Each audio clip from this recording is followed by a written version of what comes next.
Hi, Stephanie Kammerman, live from the Dallas Money Show, here with the fabulous Phil Flynn. Thank you very much. That's the nicest introduction I had all day.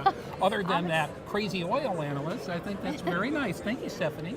Yeah, so you are a regular for Fox Business Network. Right, exactly. A contributor every day where you get the power to prosper. You tune in. One of the best lineups in business television.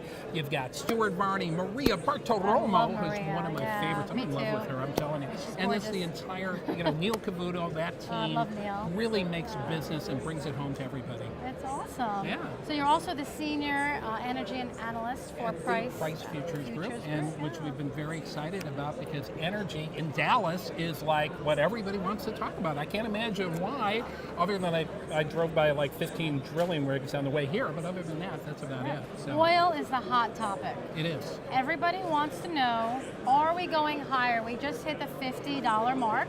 Are we going to 55? Are we going higher? I think we're definitely going to 55, and I think even possibly higher. I think we're in a generational bottom in oil prices. People here in Texas understand that. When I talk about it to people in other parts of the country, they don't get the boom and bust cycle.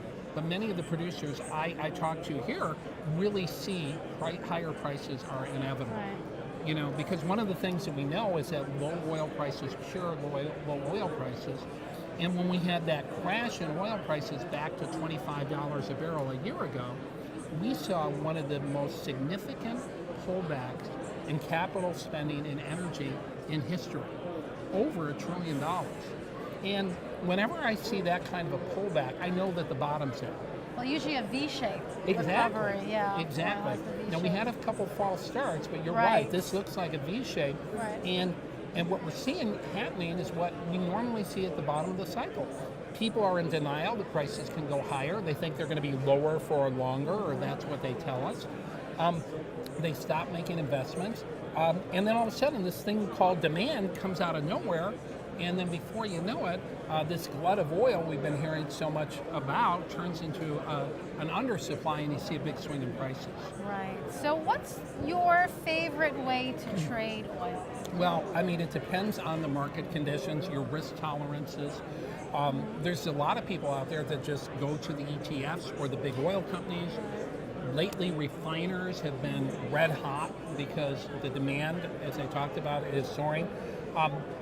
For the futures traders, what I deal with mainly, there's a lot of different strategies, and it depends on long-term or short-term.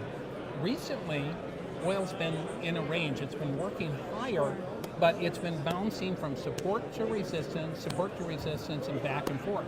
Sure. So if you can recognize those supports and resistance areas, for example, the Bollinger Band on a daily is a good way to look at that.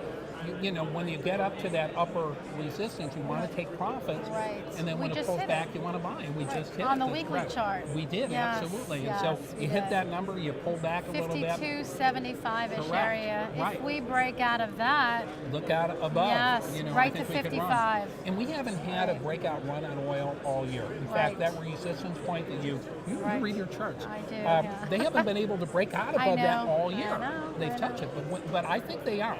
If you keep knocking on that door, one of these Less days you're going to sellers. bust through. Yeah. Correct. We've been seeing some buying coming into oil. Is there a way that you can see volume coming in? Is We there do. Yeah. We're starting to see more interest in the oil patch. And if we break out, there are ways to take advantage of it. One of the things is a combination of futures and options. Right. The trade that people made millions on during the last run up in oil, from in the 2000s was the collar, where you'd go long a future, you'd buy a put to protect the downside, you'd sell calls out of the money to pay for the puts. They would also write options further out of the money to pay for the calls. So it was basically that type of strategy that worked. That strategy hasn't worked. The strategy recently has been Bollinger Band to Bollinger Band. But once you break out of that area, and we start getting into a well-defined trend where we're going to go up, straight up, that's going to be a strategy that I think can help you ride out the corrections and keep you along the market. That's awesome. Thank you. Thank you. Thank you so much for sharing Thank you that, for you having me. guys. Thank you for having me. Yeah, this has been amazing. It's been a great show. Thank you.